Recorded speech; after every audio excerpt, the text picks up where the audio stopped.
Qanunun təkrarı. 8-ci fəsil. Rəbbi unutmayın. Bugün sizə buyurduğum bütün əmirləri yerinə yetirməyə çalışın. Onda yaşayıb çoxalar və Rəbbin atalarınıza vəd elədiyi torpağa daxil olub irs olaraq oranı alarsınız. Allahınız Rəbbin sizi 40 il səhrada gəzdirdiyi uzun səyahəti yada salın. Bunu ona görə elədi ki, təkəbbürünüzü qırsın, sizi sınaqdan keçirərək ürəyinizdəkini öyrənsin, görsün ki, siz onun əmrlərinə əməl eləyəcəksiniz, ya yox.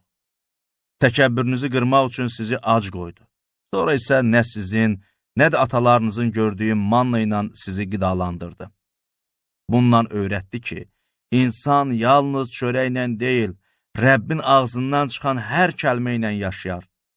Bu 40 il ərzində paltarınız yırtılıb dağılmadı, ayaqlarınız şişmədi.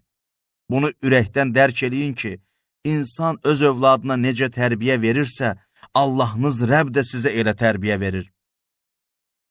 Allahınız Rəbbin əmrlərinə riayət eləyib, onun yolları ilə gedin və ondan qorxun.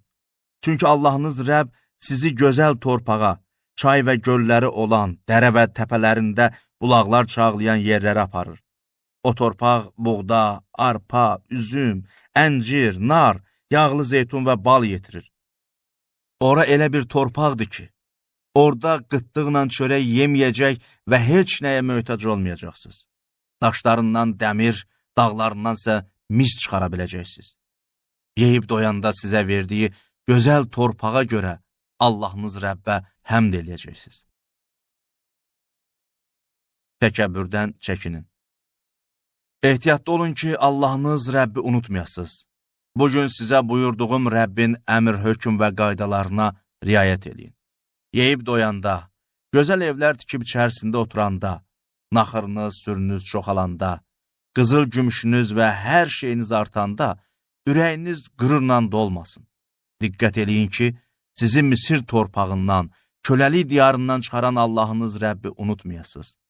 Rəbb sizi o böyük və qorxunc şəhrada, zəhərli ilan və əqrəblərlə dolu olan o susuz şoran torpaqlarda gəzdirdi, sizə sərt qayalardan su çıxartdı.